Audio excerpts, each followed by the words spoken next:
నమస్కారం అండి అందరికీ. నేను శ్రీకాంత్.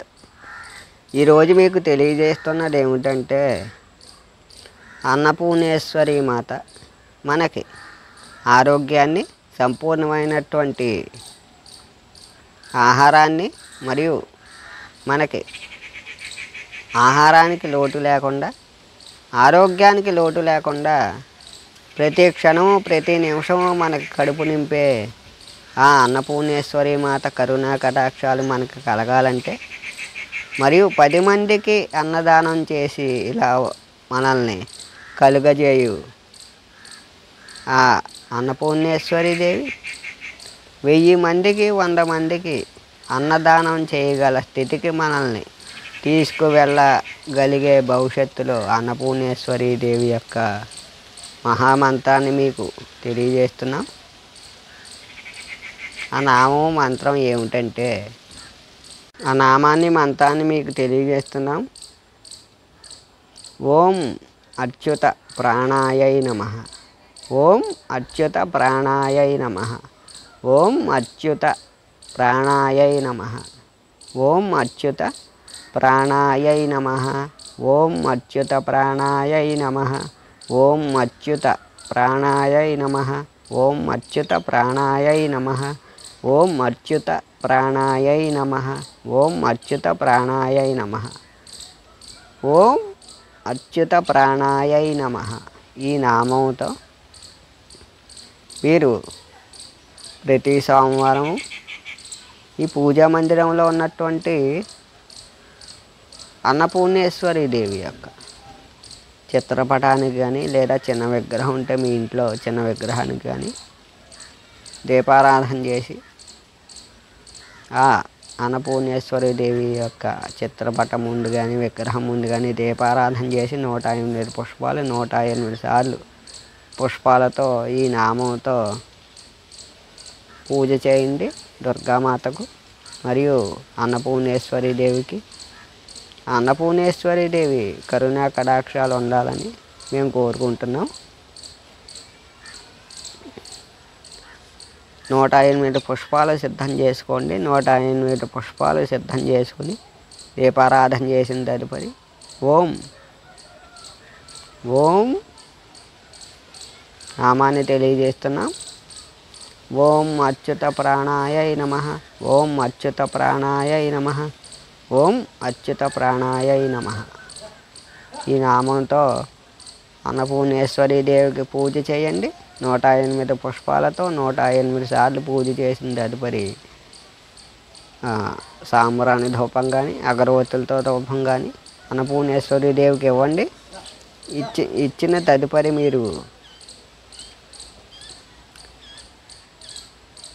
అన్నపూర్ణేశ్వరి దేవికి నైవేద్యం ఏమిటంటే, అరటిపళ్ళు, కొబ్బరికాయ, దానిమ్మ పళ్ళు మరియు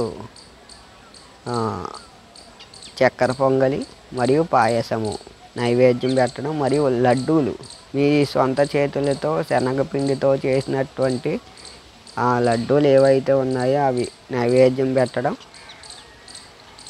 మీ కుటుంబ సభ్యులకి సరఫరా, మీ చుట్టుపక్కల వాళ్ళకి పంచగలిగే అన్నీ చేసుకోండి. మీ చుట్టుపక్కల వాళ్ళందరికీ పంచండి. అలాగే మీ ఇంట్లో ఆవులు ఉంటే ఆవులకి గడ్డి వేయండి. లేదా కుక్కలు అవి ఏమన్నా ఉన్నట్లుంటే మీకు కనిపించినవి వాటికి ఈ లడ్డూలు కానీ తినిపించడం వలన మీకు అన్నపూర్ణేశ్వరి దేవి అనుగ్రహం కలుగుతుంది. మీకు వీలైతే అన్నపూర్ణేశ్వరి కరుణా కటాక్షాలు కలగాలంటే ఓ 10 మందికి అన్నదానం చేయండి, లేదా 100 మందికి అన్నదానం చేయండి, లేదా 1000 మందికి మీ పేరున అన్నపూర్ణేశ్వరి పేరున అన్నదానం చేయండి. మీకు శక్తి ఉంటే మాత్రమే అన్నదానం చేయండి. మీరు అన్నదానం చేయండి అని మేము తెలియజేయట్లేదు. మీకు శక్తి ఉంటేనే మీరు అన్నదానం చేయండి. అన్నపూర్ణేశ్వరి దేవి అనుగ్రహం పొందండి. నైవేద్యం అయిపోయిన తదుపరి కర్పూర హారతి ఇవ్వండి. కర్పూర హారతి ఇచ్చిన తదుపరి అక్కడే కూర్చొని ఓం ఆ మంత్రాన్ని నామాన్ని మీకు తెలియజేస్తున్నాం. అన్నపూర్ణేశ్వరి దేవి యొక్క నామము మంత్రము ఓం ఓం అచ్యుత ప్రాణాయై నమః. ఓం అచ్యుత ప్రాణాయై నమః. ఓం అచ్యుత ప్రాణాయై నమః. ఓం అచ్యుత ప్రాణాయై నమః. ఓం అచ్యుత ప్రాణాయై నమః. ఓం అచ్యుత ప్రాణాయై నమః.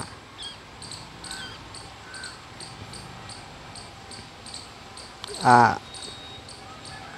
అనారోగ్యం మీకు తొలగాలని మరియు సంపూర్ణ ఆరోగ్యంగా కడుపు నిండా ఆహారం మీకు రావాలని ఆ అన్నపూర్ణేశ్వరి దేవి కరుణా కటాక్షాల వలన మీకు ఉండాలని మేము కోరుకుంటున్నాం.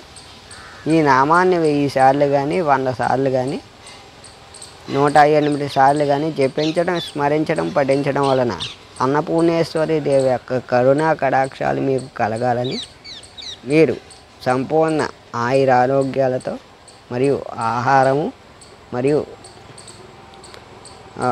సంపూర్ణంగా మీకు రావాలని మేము కోరుకుంటున్నాం. ఆహారానికి అన్నానికి లోటు లేకుండా ఉండాలని ప్రతిరోజు ప్రతి క్షణము లేని వాళ్ళకి అన్నదానం చేయండి. మీ శక్తి మేరకు మాత్రమే సహాయం చేయండి, అన్నదానం చేయండి.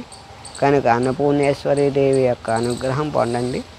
అలాగే మేము తెలియజేసిన నామంతో 108 పుష్పాలతో 108 సార్లు మీరు పూజ చేసిన తదుపరి హారతి ఇవ్వండి. హారతి ఇచ్చి మీ కుటుంబ సభ్యులందరూ ఆ హారతి స్వీకరించండి.